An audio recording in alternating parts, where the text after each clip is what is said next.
A series of attacks over the weekend leave 2 men dead and 1 with serious injuries. What police say links the victims together.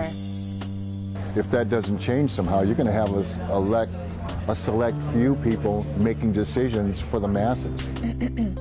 A new study on voter turnout shows people of color still lag behind when it comes to participating in the political process. You want to say happy 4th of July? Happy 4th of July. And San Diego celebrates Independence Day. KPBS Evening Edition starts right now.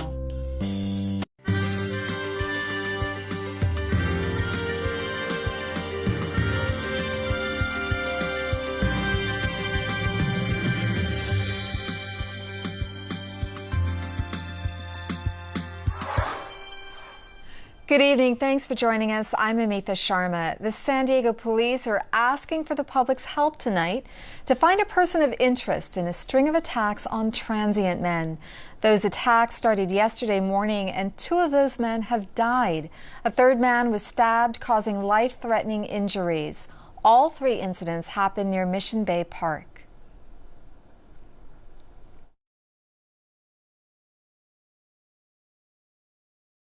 This person is a person of interest only at this time, but based on our evidence and based on the investigations as we're working through all 3 of these cases, we do believe these cases are linked, and 1 person is responsible for these 2 homicides and the attack.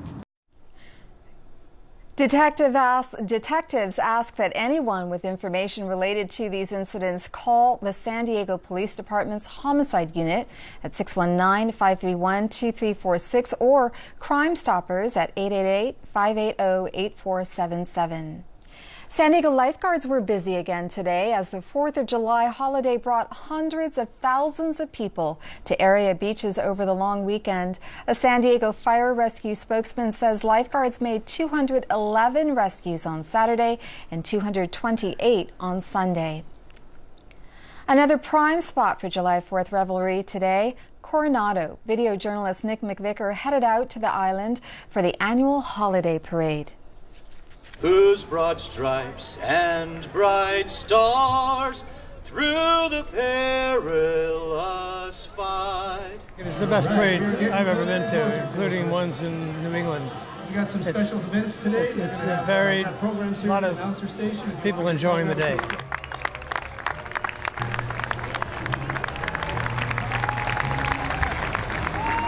I'm from the Midwest, and this is what a parade's supposed to be like. It's got bands, it's got everything you could ask for. It's got a strong sense of pride in the country on the 4th of July. It's very much a community thing. All the people put it together. The gentleman who puts this together is from Coronado. His family has been putting it together for years. What's your favorite part about a parade? The drums. The drums? Why do you like the drums? Because they're loud. You want to say happy 4th of July? Happy 4th of July.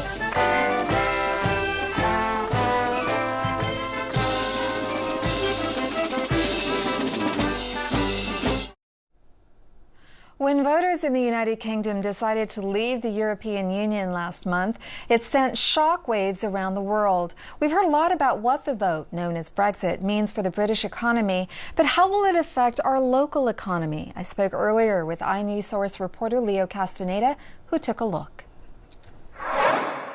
Leo, first off, how connected is San Diego's economy to the United Kingdom? Well, the most obvious way our 2 economies are connected is through trade. And when we talk trade, we have to talk currencies. As of Friday, the British pound was down about 10% from before the vote. And that means that anything businesses here are trying to sell to the Brits just got significantly more expensive almost overnight. So that can't be good news for San Diego exporters. Are they a big chunk of our economy? It depends whom you ask. The research group, the Brookings Institute, put out a report last year listing the UK as San Diego's 6th biggest export market, which would make them pretty significant. But I took a look at the goods being shipped directly from San Diego's ports, airports, and ocean ports. Those numbers weren't very big for the UK. Out of $22.7 billion we shipped out last year, only about 82 million went to the United Kingdom. The Center for International Trade Development at Southwestern College also did their own study looking at local exporting companies. The center provides small businesses with training and technical assistance in international trade, and they studied about 1,300 exporters in San Diego and found only a small sliver of them, about 16, trade with the UK. And can you give us an example of one of those companies exporting to the UK? Well, one of the biggest is Cubic Corporation. They run the ticket payment system for London's famous underground subway system, and they do training for the British Army. They basically told me Brexit isn't going to stop the subway or dissolve the army, so they're not too worried about it. Aside from individual companies exporting to the UK, there's the risk that the whole US economy will enter a recession. And I'm sure Brexit didn't make that outlook any rosier, right? You know it. There's a San Diego company called Intensity Corporation, and they use big data to try to predict changes to the U.S. economy. They've been monitoring the economy constantly, and after the Brexit vote, they moved their prediction for a recession 4 months closer to September 2017. They also increased the odds of a recession in the next 12 months to 47%. And thanks, iNews Source reporter Leo Castaneda. A new report says people of color in California are less likely to vote and be involved in the political process. Researchers at UC Riverside found that in the 2012 elections, just under half of eligible Asian American and Latino voters in California cast ballots. Turnout was 62% among eligible blacks and 64% among eligible whites. Barry Pollard is a community organizer in southeastern San Diego. He says people of color are less likely to join the political process because they don't feel like they have impact. It's sort of not connecting us to the actual electorate. You know, and that's dangerous because, you know, that we're talking about the majority of the folks nowadays are people of color, and if that doesn't change somehow, you're going to have us elect a select few people making decisions for the masses. The report recommends boosting civics education and outreach to communities of color. A new federal report is highlighting San Diego's immigration office for its quick turnaround of citizenship applications. Last year, it took an average of 4 months for the San Diego office to process an application from an immigrant wanting to become a naturalized citizen. Other cities had wait times averaging as long as 10 months. The federal government has a national goal of 5 months to process these applications. Refugees take all kinds of risks to get to the U.S. Once they arrive, the challenges can continue in the form of discrimination or below average grades. But one after-school program in El Cajon is helping young immigrants excel in school and feel that they belong in their community. KPBS Fronteras reporter Jean Guerrero has the story. Come on, Amira! This is 11-year-old Amira Mati's favorite part of the day. Soccer. She immigrated here from Guatemala a little over 3 years ago with her little brother Mati. Now they both run drills with other refugee kids a few times a week. They've got to be quicker, everything with speed. At an after-school program called Yala. It helps refugees like Amira get good grades, using soccer as a fun hook for tutoring sessions. Amira says Yala has changed her life. It's taught her to have big ambitions. I want to be a heart surgeon. She says some of her non-immigrant classmates have told her she can't be a surgeon because she's Guatemalan. But, she says, she's keeping her eyes on the goal. 1 minute and 4 seconds. Her difficult journey to San Diego has given her resolve. A few years ago, her little brother was almost kidnapped near their home in Guatemala. And we were out riding our bikes, and my little brother comes running to us, and he says, "Someone tried to get me." A passing driver rescued her brother, but Amira's family decided it was time to leave Guatemala and its gang violence. It's a tie! On the way to the U.S., Mexican officials stopped them and put them in a detention center for more than 5 months. Amira says it was a nightmare. Like, you couldn't sleep because there were these huge bugs that were roaming around the whole place, and it was like 1,000 of them.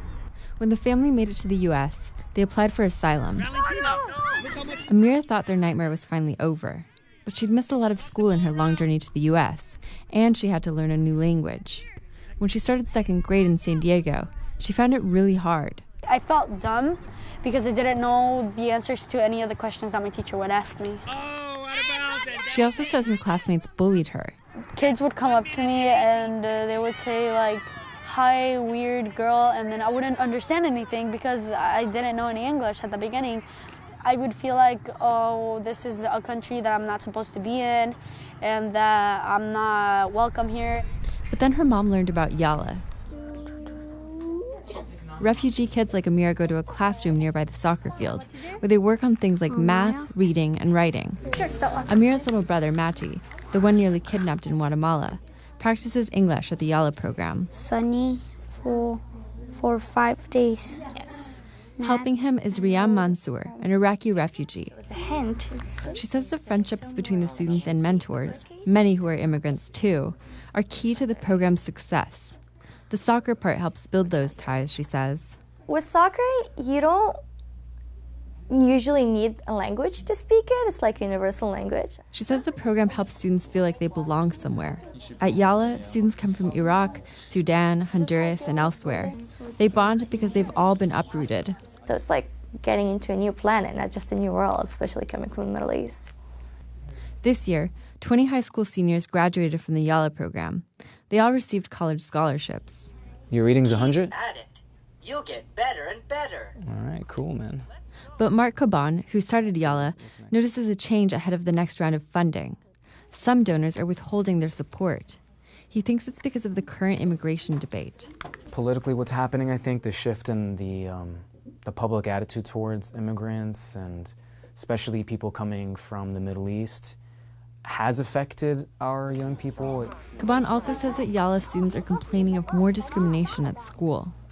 Our scholar athletes are coming to us and saying we feel discriminated against, and we feel this, and we feel that. It's in our 6 years, I've never heard that before, and I don't know what to kind of tell them, other than, hey, this is who we are. We're going to stick together, and we're going to keep working hard, and we're going to keep being the best people we can be. Out in the field, the kids forget they're outsiders. They're part of America's melting pot. I actually love spending time with people that are not from my with the same country as I am from, because I can learn from them. Great session. Very nice. Jean Guerrero, KPBS News. I want everybody right here. Bring it in. Video journalist Katie Shulev helped produce that story. California's drought isn't over, and predictions show we could be for an even deeper dry spell later this year. KPBS science reporter David Wagner has details. When it comes to California's ongoing drought, there's good news and bad news. The good news, there's less drought today than there was at this point last year. About 60% of the state is still in severe drought or worse, but that's down about 35 points from this time last year. The bad news, California could be in for even more dryness. There's a 75% chance of a La Niña forming by this fall. And Scripps Institution of Oceanography climate researcher David Pier says La Niña tends to mean less rain for California. The indications at this point are the enhanced chance of a dry winter, which is unfortunate because we just had this normal winter that helped us. Pier says La Niña predictions are just that, predictions. And California's drought so far has tended to be stubbornly unpredictable. David Wagner, KPBS News. Crowds started to hit San Diego beaches early today to enjoy the warm, sunny weather. Molly Cochran says skies should remain clear for a nice view of tonight's 4th of July fireworks. She has tonight's forecast. Well, we're dealing with mainly clear conditions across California. As we take a look at our satellite and radar, a few clouds moving onshore, and we do have an onshore flow. So for that reason, we are expecting some hazardous beach conditions through this evening. So if you are doing any swimming or heading out to the shore, definitely want to check in with the lifeguard because things are a little bit unsettled in the ocean. So here's a look closer to our area. We'll stay dry through the night, but each morning we're going to be waking waking up to some lower clouds and some fog, but no worries, we'll have that sunshine out by the afternoon. So for tonight, mainly clear conditions. Overnight lows going to be pretty close to where they should be for this time of year, and that's right around 64 at the coast, right around 51 in Ramona tonight. Mount Laguna, a few degrees cooler, coming in at 49, but we will stay dry. So we are going to be watching the cooler air remain in place along the immediate coastline, as well as the onshore flow into Tuesday. So that, again, will push in some lower clouds and some fog to start, but some sunshine going to be building in by the afternoon. Seasonably warm along the interior sections, but again, temperature-wise, we're really not too far off from where we should be for this time of year. And right around the coast, that's between 73 and 74 degrees. So into Tuesday, we're pretty much right on the money. Partly cloudy skies. We'll have the sunshine stick around into the middle to later half of the week. Overnight lows going to be staying in the upper 50s to lower 60s. In the interior sections, partly sunny skies Tuesday, Wednesday into the later half of the week, and also expecting those temperatures to generally stay in the lower 70s. Should get to about 75 by Friday and stay that way into the start of the weekend. Across the mountains, it's looking good. Mostly sunny skies, going to be heating up by the time we head into Thursday and Friday, with temperatures getting into the lower to mid 80s for the afternoon.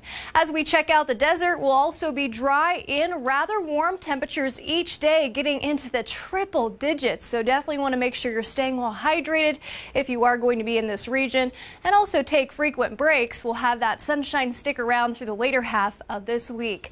Molly Cochran, KPBS News.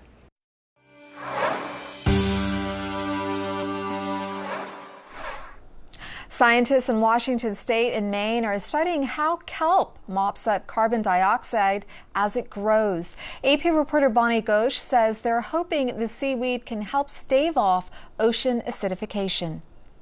Low tide in Washington State's Puget Sound. Ideal time to set up an experiment. This is where they like to live. Researchers installed stakes in 7 different locations to count how many oyster larvae settle on shells during summer. They'll also monitor the pH levels, or acidity, of the water. Shellfish use calcium carbonate to build their shells, and so the idea is that as the pH lowers, the stability of calcium carbonate over time reduces. Their goal is to better understand how excess carbon dioxide produced by human activity is affecting shellfish. Ocean acidification threatens wild shellfish and the $184 million shellfish industry in Washington. But in a fjord named Hood Canal, a possible solution is being tested. Using kelp.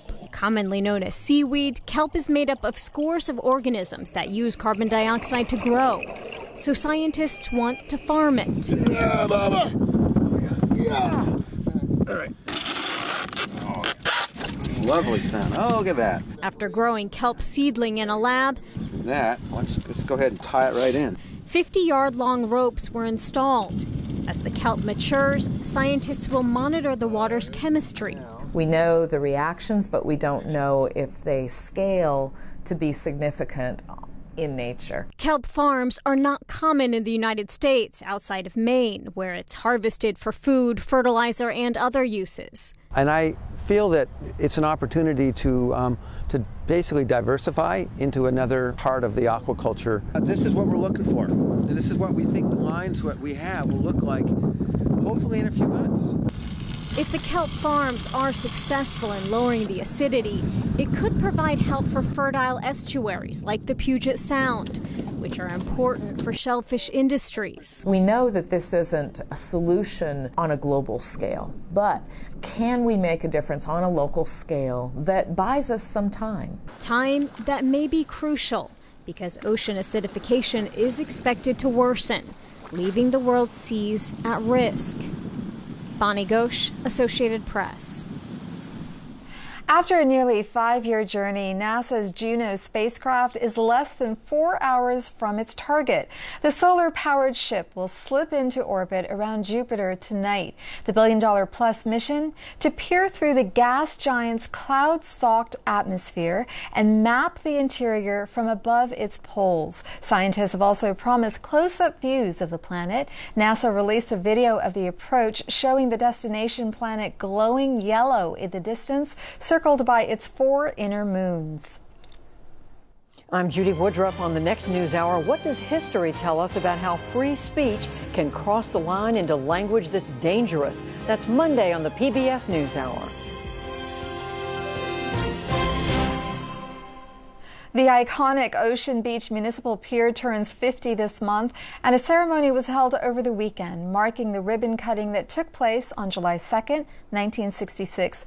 KPBS reporter Steve Walsh says some of the people who helped bring the pier to life were on hand to celebrate. It's billed as the largest concrete pier on the West Coast, jutting 1,971 feet into the Pacific. It was originally called the San Diego Fishing Pier. Initially, not everyone liked the idea, fearing it would bring too many tourists and touch off a building boom. I think I convinced them that it would be good for business and everything else, and as it turned out, it did. But it was a hard fight with some, but generally speaking, the people went along. Building it took roughly a year, and it wasn't easy. About halfway, a tsunami came and took out 3 of the 6 bays that were holding up our heavy equipment. We thought we were going to lose it, but we got back on the job and solved it. So you look down this way where the pier starts to bend. That's where he says work stopped for a while right after the tsunami. The wave started in Japan and washed away the gravel under the job site. It forced workers to alter the pier's design. The hard terrain also forced developers to build the pier backward, from the land out rather than starting in the ocean. Roughly 7,000 people attended the opening in 1966. The pier attracts roughly 500,000 people a year today, making it one of San Diego's most visited attractions. Steve Walsh, KPBS News. The 4th annual San Diego International Fringe Festival ended last night with an awards show. Wendell Smith won Outstanding Drama for Gifts from My Deaf Father, a memoir about his deaf parents. He signed his speech that was translated into spoken English. I'm so thrilled I was able to share this with you, and it seems like you guys already know, so those of you who didn't, I guess I could tell you, the whole hands in the air thing, that's how you clap. Yeah. The state capitol is a busy place, crammed with lobbyists, lawmakers, and visitors, but once a week it transforms into a place of peace. CTNS reporter Lonnie Rivera participated in an ancient practice on the lawn of the Capitol. The grit and grind of the work week. Inhale beautiful. Meet stillness every Thursday in the capital city. And exhale ugly. I'm inside or in my car, trying to get somewhere, meeting this, call this. It's just constant. And then to come here and just turn off your phone for an hour and be outdoors, it's really beneficial. Let all these noises just float over you. Under the shade of the Capitol trees, life slows down a bit. Relax your shoulders. Just enough for meditation. So you're vulnerable here under these trees in the wind. This hour-long Vinyasa flow class is free for anyone, all levels welcomed. Vinyasa is a style of yoga in which movement is synchronized to the breath. I've always been just very anti being inside to do workouts. I'm much more of an outdoors type person. A devoted yogi instructor, Ron Ritterbush, left the corporate world almost 2 years ago. Been worried to death about the 99% of things that never happen that I worry about. Since then, he's focused on sharing the healing benefits of yoga. I see commercials on TV of people giving away scooters. Medicaid pays for scooters, right? But they don't pay for exercise, and they don't do things to help us get healthy in the long term. So one of my goals is really to kind of be an exercise philanthropist. Lay all the way down on your tummies. Stephanie Alameda and her daughter Kira come every Thursday. For this family, even just one day of yoga makes a difference. definitely stronger. I've improved a lot with the different poses. I actually have an injury now, and it's just helping me a lot to get back into the swing of things. And I often tell the students, you know, look, you're a taxpayer, so where your mat is right now, that truly is your space.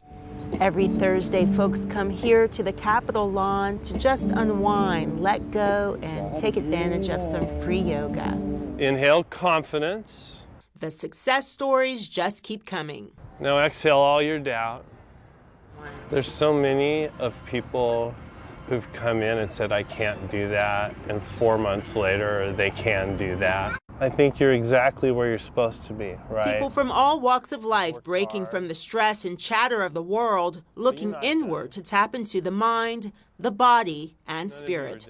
From the California Capitol, Lonnie Rivera reporting. It's as much a part of 4th of July as fireworks. 3, 2, 1, go! The hot dog eating contest at Nathan's Famous in Coney Island was held this morning. As it is every year on July 4th, Californian Joey Chestnut regained the mustard yellow international belt, ousting Matt Stoney of the championship title. Chestnut ate 70 dogs and buns in 10 minutes, the most ever. Chestnut's 8 straight victories ended last year when he lost the championship title in an upset to Stoney. Both men are from San Jose.